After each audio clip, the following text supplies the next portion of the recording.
বর্তমান খতিব, তিনি এই রবিউল আউয়ালের বয়ানে সম্ভবত বলছেন যে ঈদে মিলাদুন নবী এটা কোরআন হাদিসে নাই, কোথাও না। আব্দুল মালিক সাহেব একটা কথা বলবেন আর তার কথার কাউন্টার দিয়ে কেউ সামনে দাঁড়াবেন, এমন কোন টুপিওয়ালা আছে আমার মনে হয় না। কিন্তু কি দেখি আউযুবিল্লাহ পারে না, এরকম কিছু টুপিওয়ালারা তাকে নিয়ে যে সমস্ত অশালীন শব্দ তার শানে ব্যবহার করছে, যা ভাষায় বলার মতো।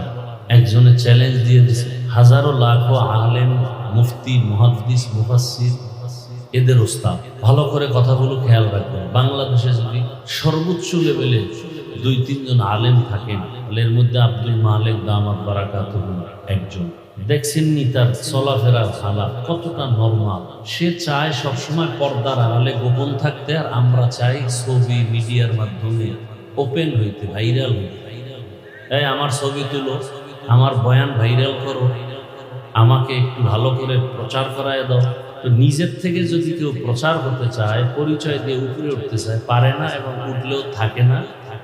আর আল্লাহ যাকে উঠায় দেয় কেউ নিচে নামাতে কে চিন্তা? আব্দুল মালিক সাহেব আলেম ছাড়া কেউ জানত না, কিন্তু এত গোপন থাকার কারণে আল্লাহ এমন জায়গায় নিয়ে গেছেন যেখানে যাইতে আমার মতো বান্দার 50 বছর লাগে।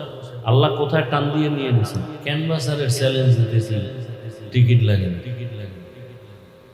যারা ওই রাস্তায় ক্যানভাসারি করে ঔষধ বিক্রি করে, এরা তো সেকেন্ডে চ্যালেঞ্জ।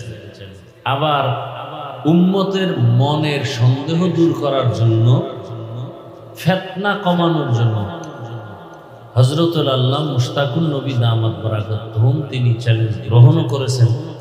আমরা তো আসলে ফিতনার কথা কম বলি না, আমাদের সামনে আলহামদুলিল্লাহ আল্লাহর উপরে ভরসা করে বলছি।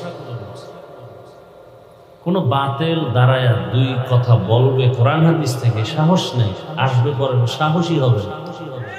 এ যাবৎ যত আমাদের সাথে, আমাদের মুরব্বীদের সাথে বসাবসির তারিখ হয়েছে, সময় মতো একজন আয় না, পালায় গেছে।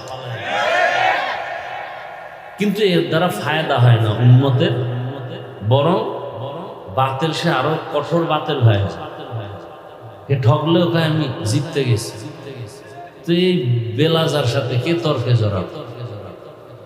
বাকি হলো উম্মতের চিন্তা করে আমাদের উলামায়ে কেরামের কথার মাধুর্যতা, শালীনতা, ভদ্রতা, নম্রতা একটা লাইনে নিয়ে আসা উচিত, এবং এই কথা অন্তরে রাখা উচিত।